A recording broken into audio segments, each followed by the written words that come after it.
Welcome to another episode of The Artsy Raven, a show about writing and publishing with your host, J.F. Garrard. Welcome to another episode of the Artsy Raven. Today, our special guest is Mayor McArthur. Mayor has decades of experience as an Asian art historian and curator specializing in Japanese art. With degrees from Cambridge University and London University School of Oriental and African Studies, she has served as curator of East Asian art at Pacific Asian Museum, creative director for the Storrier Stearns Japanese Garden, academic curator for Scripps College, and art and cultural director for Japan House in Los Angeles. She has also taught courses in Asian art at the University of Southern California, Scripps College, and Claremont Graduate University. She regularly lectures and trains people in various museums in Southern California. And for over a decade, McArthur has curated exhibitions for international arts and artists, including Washi Transform, New Expressions in Japanese Paper and Kimono, Garment, Canvas, and Artistic Muse. She has also curated the exhibit Shika, the Four Seasons in Japanese Art at the Stuart Haga Gallery in Deschino Gardens. She lives in Pasadena, California. So welcome. Hi, Jeff. Thanks for having me. So tell me a little bit about your career as a curator and art historian and what inspired you to just write a memoir now. Well, I've been an art historian for almost 30 years now. It's kind of shocking to realize. I had originally not planned to become an art historian. I had planned to be a businesswoman, and I had gone to college as an undergraduate to study Japanese because at the time the Japanese economy was booming.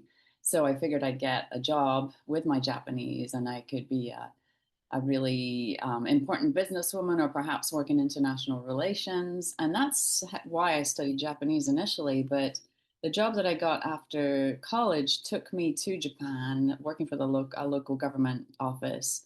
And I ended up falling in love with Japanese art and culture. And I went back to London. I was mostly brought up in the UK. I went back to London and tried to get a job with my Japanese and with my experience in Japan. But at that time, the economy had crashed and there weren't very many jobs. And I didn't love the job that I had.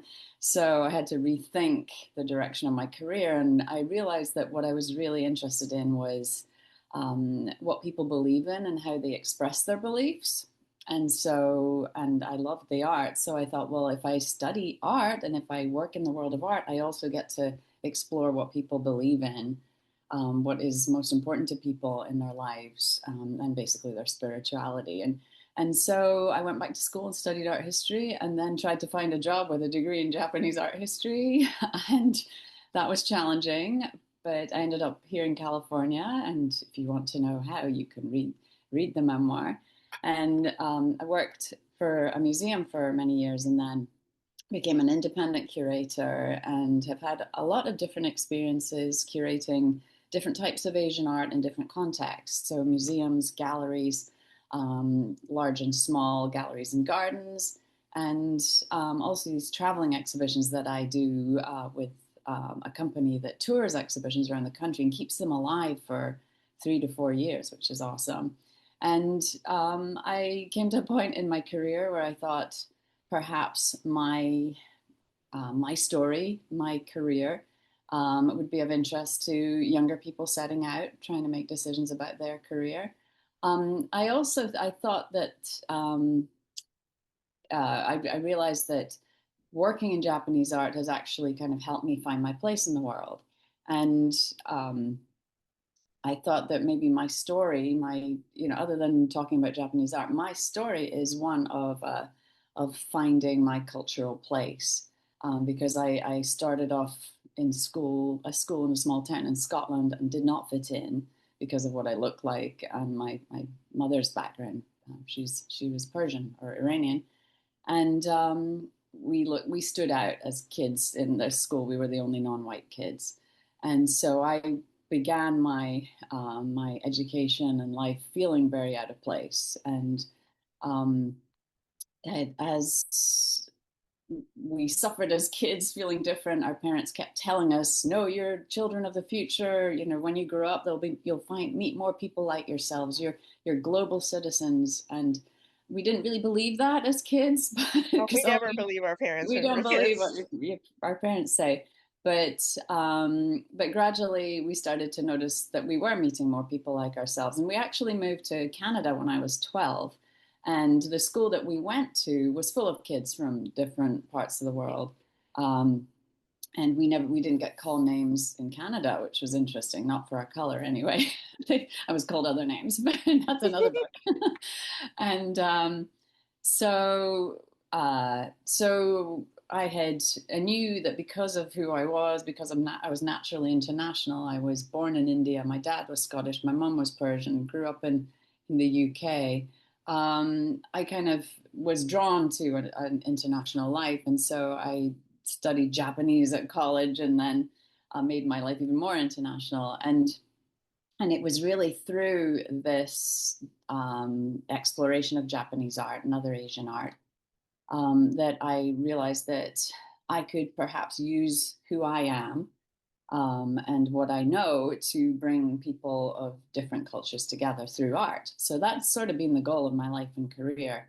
And so the idea of the memoir was to basically show how I went from being this out of place individual to somebody who's built a career that has been very enriching, not financially necessarily, but spiritually and culturally and emotionally enriching, um, and one that could perhaps inspire others to kind of Sure. live, to embrace this multicultural life instead of feeling displaced and rootless and, and other.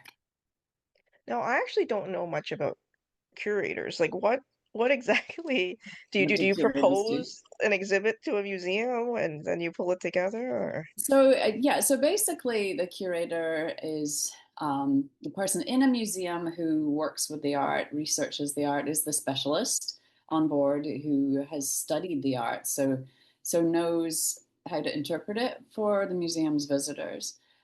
So within the museum context, a curator would basically come up with ideas for exhibitions that could showcase the collection and include works borrowed from other museums and collectors.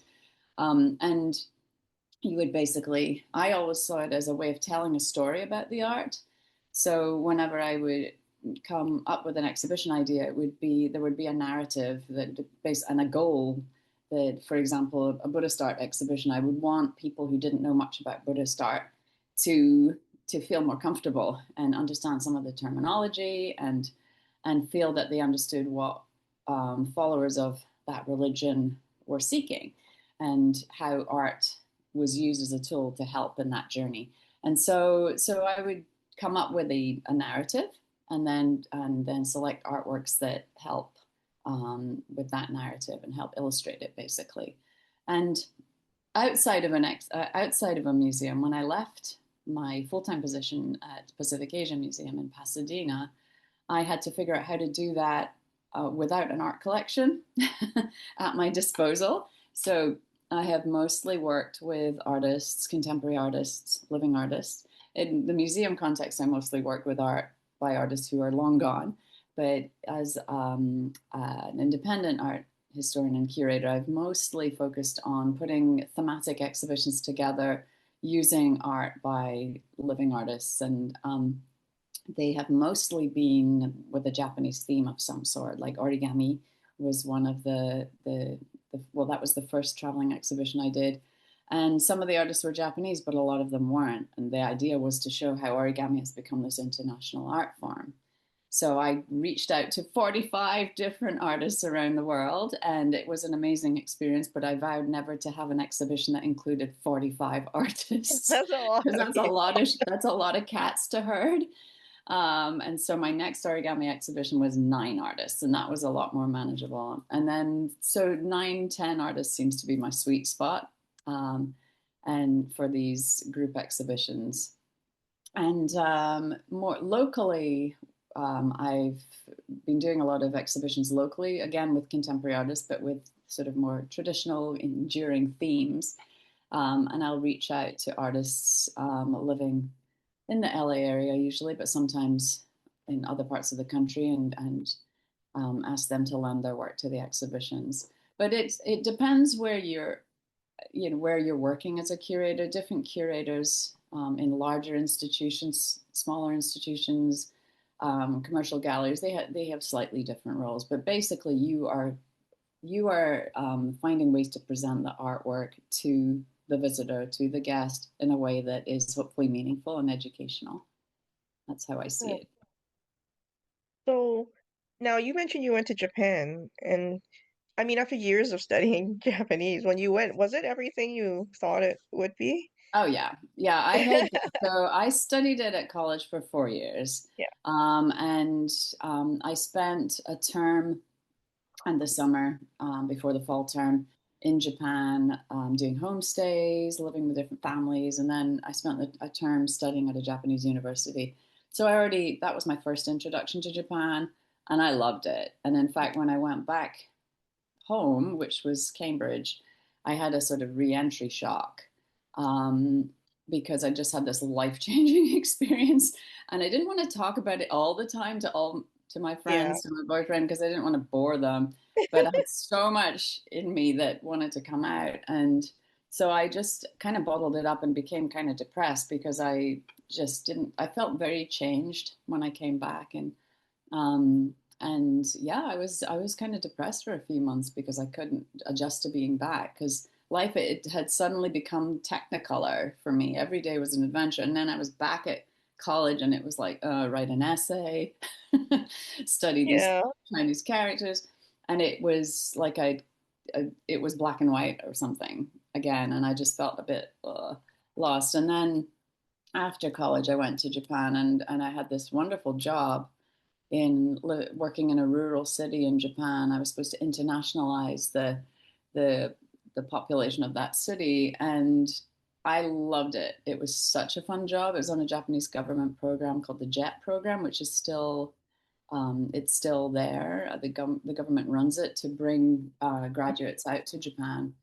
I'm sure there are a lot of Canadian students go to Yeah, I Japan as remember well. wanting to apply, but my parents wouldn't let me. Yeah. It's a super program. It's an amazing program. It's amazing to me that a government of any country has created a program to internationalize its population. Being from the UK, then Canada, and living in the US, these countries have never had trouble internationalizing the country because the country has so many people from different parts of the world living in it. But Japan, in the 80s, thought it was a little too Japanese, and the population didn't really have a lot of familiarity with people from other cultures. So they invited them in to come and work in Japan. I think it is an extraordinary program.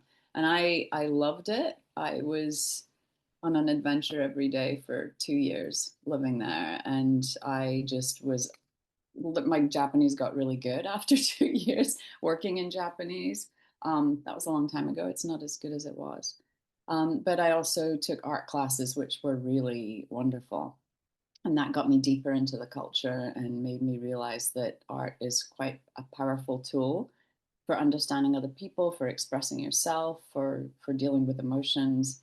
And that's really kind of when I got hooked, and started to, want to study art more deeply and become an expert in that world. Now, when you started writing, did you approach it differently than curating an exhibit? Like, how did you do it? Yes and no. Okay. So I've written several other books that were specifically about art. And that was easier for me because I was writing about the objects or the traditions, and I was just doing research, reading, amassing, information, organizing it into chapters. This is a much more personal book, and it's basically my story, but I wanted to figure out how to tell my own personal story of growth, um, but sort of weave in stories about the art as well, and so that the reader could actually learn something about Japanese art and culture while also kind of reading my story of finding myself. And so but one thing that was different from how I worked as a curator was that as a curator, I was fairly confident that I had a good structure and story and material to work with. As a memoir writer, I was not confident. So I actually hired a coach, and she helped me through the first draft, and I think through the second draft too, because she's a seasoned writer, and she's very very good, and she was also looking at my life from the outside, so it was very Mhm. helpful.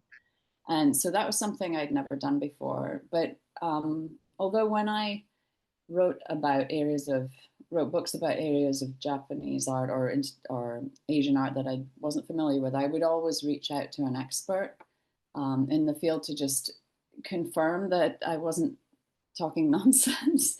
So I've always looked to people who know more than me, because I want to make sure I'm writing material that's correct, but also so that I learn more in the process.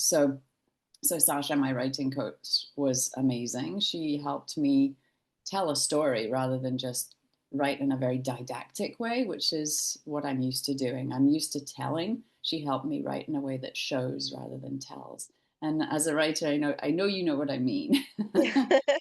um, yeah. So it was a very different thing. But again, what was similar to my work as a curator was that I'm quite linear. As a curator, most of my exhibitions have a beginning and an end, and a direction that you move in through the art to get to the end, and then hopefully you've learned this amount of material and information. In the book, it's linear, it's chronological as well, and it's organized by chapter. And I also, yeah, you could actually make an exhibition of the objects in each chapter. I've got one object that is the center of each chapter at a different moment in my life and career. And then I have a person or people who, in each chapter, who helped me along my journey. So there's a lot of gratitude in this book as well. And then each chapter also has a language lesson, an expression or a word in Japanese that I find particularly interesting and helpful in my life and in my journey. So it is quite linear and very carefully structured so that it makes sense. So it's kind of similar to the way I organize an exhibition. So that was a good question. Yeah, I was gonna ask you, like, what do you hope readers unfamiliar with Japanese art take away from the book? That sounds like you have art objects for them to explore and learn more about, on language and Mhm. culture, a lot of different things. Well, I hope that people who are interested in Japanese art learn about artworks that they might not know much about, because there are certain types of Japanese art that are very well known, like ukiyo-e woodblock prints. The Great Wave by Hokusai is Mhm. probably Asia's most famous artwork, like the Mona Lisa is Yeah, Europe's yeah, most famous. The Great, Lego of that. Yeah. yeah, it's everywhere. And so, but the artworks that I was working with, for example, this little doll, this little paper doll. This is the subject of the first chapter. This is the first Japanese artwork that I encountered as a child, and I still have it today. And so that's a type of art that you wouldn't necessarily see in a museum, but it is a really beautiful, skillfully made work of art made by somebody who studied the techniques for many years. Would be considered more of a craft than a work of fine art, but I still think it's a valid work of art. There are textiles, there are Buddhist prints and ceramic sake bottles. There's a temple ceiling. There's a real range of different artworks that I found particularly meaningful in my life and in my career. And I hope that the book opens people's eyes to a whole range of different artworks or artistic traditions from Japan. But I also hope that people see that it's okay for somebody who is half Scottish, half Persian, born in India, grew up in the UK, Canada, UK and Canada, to fall in love with Japanese art and learn about it and want to share it with others and do a decent job of it, because that's been what I've, strived to do in my career, is actually be somebody who is introducing people to this wonderful world that I discovered. And, I want to share it with others. And I'm happy that I get to spend my life doing this. I feel very lucky. Now, if a reader picked up your memoir and they fall in love with the Japanese artwork, where would you recommend them to explore in real life? Well, go to Japan for sure. And a lot of people are going to Japan right now because the yen is quite low, and so it's a good time to visit Japan. Although try to do it when it's off season, because it's, Kyoto is so mobbed right now with foreign tourists. But definitely go to your local museums. Some, even the smaller museums around the country, often do have Japanese artworks, and you can actually go in if you're really interested. If you find out that a local museum has a collection of a certain type of Japanese art, ask them if you can see it. Curators are often happy to share, if they have time, they're often happy to share objects in the collection with community members who are interested. This helps to build a community of engaged, museum goers. And also potentially collectors down the road, and collectors are often supporters of museums. So we love to encourage people to get interested in what we're interested in. And obviously online there's a lot. Most museums have most museums have a website that's accessible online. So dig around. If you're interested in the ceramics by this Buddhist nun, Otagaki Rengetsu, who made the sake bottle that I talk about in one of the chapters, go, down a Rengetsu rabbit hole and find out more about this amazing artist. There's just so much online. It's almost too easy to explore. But yeah, museums are great places. Museums help preserve and preserve these cultural treasures for other people to learn about. So, are you going to write another book, or are you working on another exhibit right now? I'm working on 4 more exhibitions right now. I have Okay. three exhibitions that will be in next year in the LA area, and I've got one more traveling exhibition that I'm developing right now. Yeah, I think that's it. I have other ideas for books, but this is it for memoirs, I think. This one seems to tell the story that I wanted to tell. Even though I hopefully am not done with Asian art, I hopefully have many more years to go. This seemed like a good chunk of time to cover in the memoir. But I do think I will want to keep writing about Asian art, definitely articles. I've written quite a lot of articles. There are many online. But you never know. There may be other stories I want to tell. We'll see how this one does. If people don't seem very interested in my life, it'll be very, it'll be hard to want to write another memoir. But if there's interest and people like what I've written, then that might inspire me to write something else. Hi, Mir. You're going to do a bit of a reading. So, can you give us a little bit of context before you start reading? Sure. I'm going to read the introduction, which is fairly short. And then I'm going to read a little excerpt from the chapter about the sake bottle by a Buddhist nun called Rengetsu, and also the context in which I first met that sake bottle. So I'll start with the introduction. Oh, east is east and west is west, and never the twain shall meet, till earth and sky stand presently at God's great judgment seat. But there is neither east nor west, border nor breed nor birth, when two strong men stand face to face, though they come from the ends of the earth. These lines are the first verse of the poem The Ballad of East and West, written in 1889 by Rudyard Kipling, a British writer born in India. Though the first 2 lines suggest that people from different cultures will never truly know each other, the remainder of the poem, about a British soldier and an Indian chieftain who appear close to coming to blows, but in the end discover mutual respect, argues the very opposite. The ballad suggests that rather than race and ethnicity, Character and integrity should be the criteria by which we judge and accept each other. Because I was born in India and my parents were Scottish and Persian, my father shared this poem with me to illustrate their global perspective on humanity. All of my life, I have looked different from most of the people around me, and for the majority of my life, I have spoken with a different accent, one suggesting another land.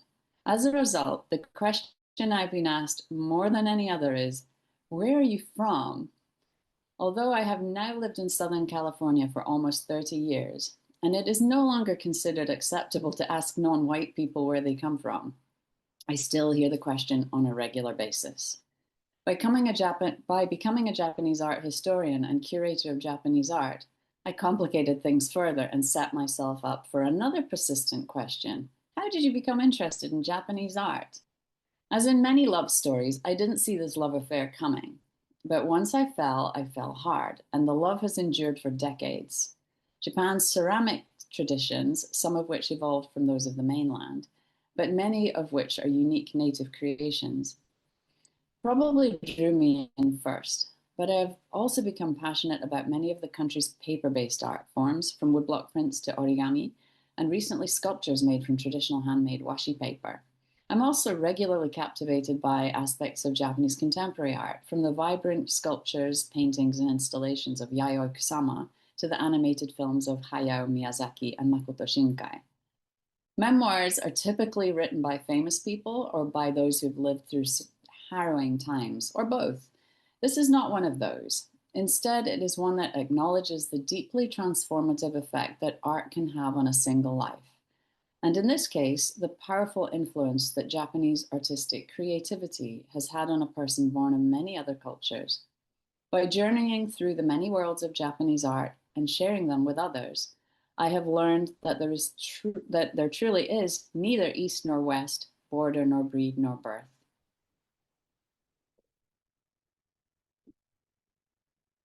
Now, my second reading is about an experience I had when I worked as a curator at Pacific Asia Museum in Pasadena. And I went to see a collector in his home, and he collected sake bottles, ceramic sake bottles from different parts of Japan. This chapter is all about collectors and the relationship between museum curator and collectors. So I'm going to read a little bit about my thoughts about the different types of collectors that a curator can encounter, and then about this particular collector and his sake bottle collection. So I'm going to start on page 114. During my years at the museum, I couldn't help noticing that there are several distinct types of collectors with quite different motivations for collecting art. There are what you could call the competitive collectors who seem to collect to impress or outdo others. I had lunch once with two male collectors who both collected a certain type of sculpture. They seemed to be vying with each other to have the best example of a particular figure. The conversation ended with one of them actually saying, "Well, mine is larger." Some collectors, let's call them the social collectors, build a whole social identity for themselves through their collection, becoming the best known collector of a particular type of object and gaining a social status and reputation that they might not have achieved elsewhere. Others, the investor collectors, collect art as a financial investment, watching the art market to see which artist is hot, and buying their works in the hope that they will keep getting hotter and more valuable. There are others who are genuinely passionate about a particular type of art or artist and take the time to research deeply and widely, primarily as a means of educating themselves and others. I call these the scholar collectors. They spend hours learning about the artworks, often ask curators for advice, and they share their collection and knowledge with fellow enthusiasts, hoping to contribute to the field or spark broader interest.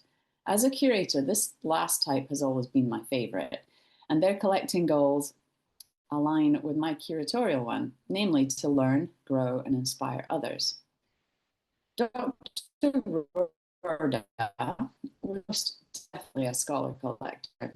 He had begun collecting Japanese ceramics years ago with his wife Veronica, and together they had enjoyed learning about Japan's many different types of ceramics, especially the Mingei styles from various folk kilns. After she passed away and he retired from his work as a doctor, he focused on collecting sake bottles as a way to tell the story of the breadth of Japanese ceramics. With the help of his daughter, he dedicated his time and energy to growing the collection, organizing it digitally, and sharing it with fellow enthusiasts, collectors, and curators from local museums. "And what's this little one?" I asked Dr. Rurda, picking up a sandy colored tokuri, or sake bottle, that was only about 6 inches in height. It was rather lumpy in texture, as if it had been built by hand. Wrapping around the outside surface was a poem inscribed with vertical columns of cursive calligraphy in an iron brown pigment under a slightly crackled, transparent glaze. The calligraphy reminded me of the classes I had taken in Japan years before. "That one's by Otagaki Rengetsu. She was a Buddhist nun who became a potter. She was also a calligrapher and poet, and wrote her poetry on ceramics. I can't read the Japanese, but I have a translation of it right here in the database." Dr. Rhoda leaned over the keyboard and typed a few words into the database. An image of the small bottle appeared on the screen. He clicked on some text below, and a translation of the poem came up. "Furu tanuki, sakemoto muri ya, ame no yo no, sono tsurezure no susabi naruran." Before it was the English translation. "Old badger asking for sake. This is the pleasure of leisure hours on a rainy night." "Wow," I laughed. "That's so playful." The poem was written in highly refined calligraphy. I could tell from my time studying the art form in Japan. But traditional calligraphy was usually about love or flowers or seasonal change. The words in this beautifully written poem were whimsical and charming. My mind conjured up the comical image of a scruffy tanuki, an animal like a raccoon or a badger that is a popular character in Japanese folklore, dressed in the robes of a Buddhist priest and knocking on someone's door in the rain and begging for sake. What an extraordinary work of ceramic art and poetry and calligraphy the bottle was. And what a fascinating woman this nun potter must have been. I was utterly enchanted and determined to learn more about her.